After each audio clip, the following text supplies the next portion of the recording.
The ocean is both beautiful and dangerous. It claims hundreds of lives every year. Experienced sailors have a saying, water does not forgive mistakes. Therefore, without proper skill and experience, it is better to stay close to the coast and not venture into the deep. However, sometimes water can look calm, and so people will feel confident to rely on their own strength, which can turn into a real tragedy. This is what happened to the heroes of our story today.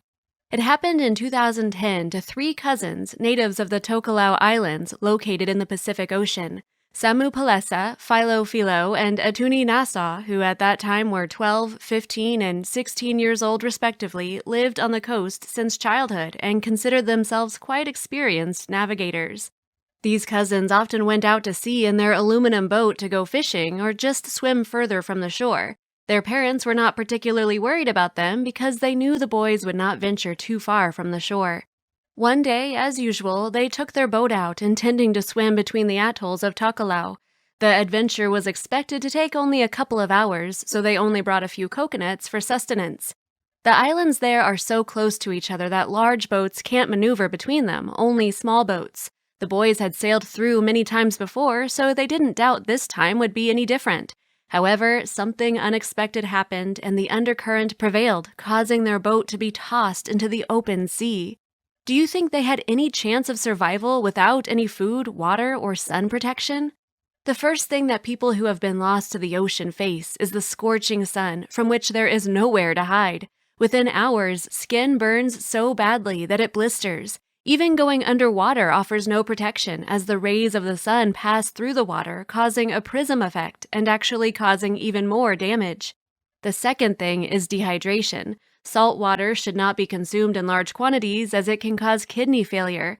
The only hope for fresh water is to wait until it rains and attempt to collect rainwater in some sort of container. But what if it's the dry season and no rain is expected for weeks or even months?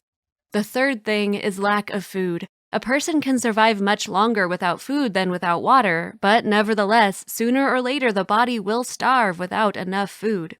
The rule of 3 states that a person can survive the ocean for 3 hours without support, 3 days without water, and 3 weeks without food. After that, the chances of a safe return home are practically zero.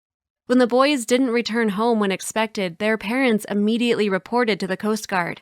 Search teams were immediately dispatched in boats and helicopters. Not a trace was found for 2 long weeks, and it was decided to stop the search, considering the boys to be dead.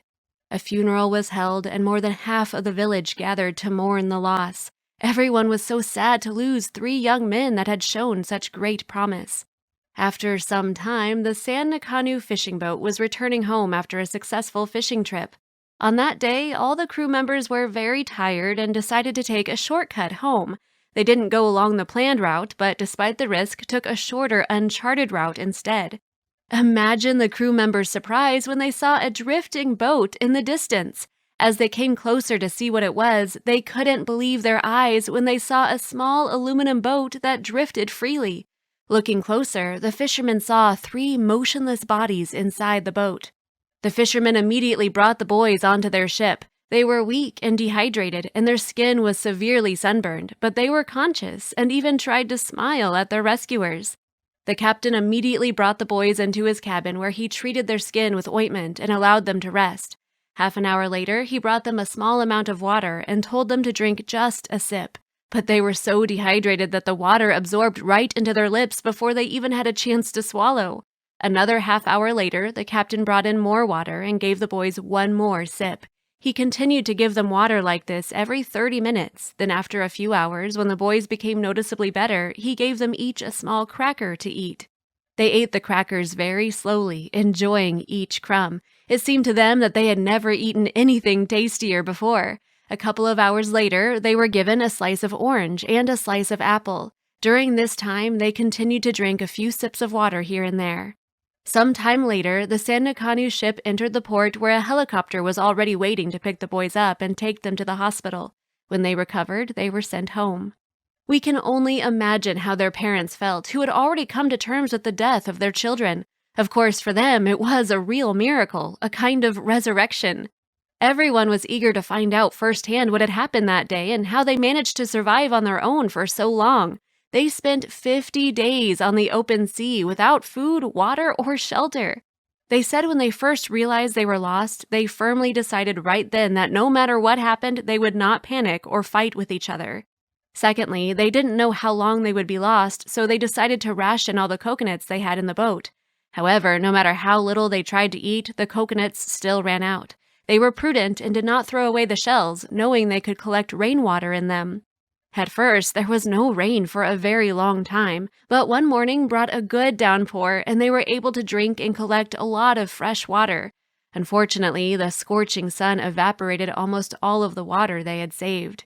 They also had no food, and it was impossible to catch fish with no supplies, no matter how hard they tried. They did manage to catch a seagull and even ate it raw as they were so hungry, and this likely allowed them to survive for as long as they did. In the last week before they were found, they had already started to drink seawater, knowing how bad it was for their kidneys, but they didn't have any other choice. The main thing that surprised the sailors, who had seen a lot in their lives, was how incredibly strong the boys' spirits were. The boys explained that they spent the time floating in the ocean, having conversations with each other so as not to go crazy over their predicament. 50 days on the high seas is almost impossible to survive, but they were able to, which once again proves that miracles can and do happen.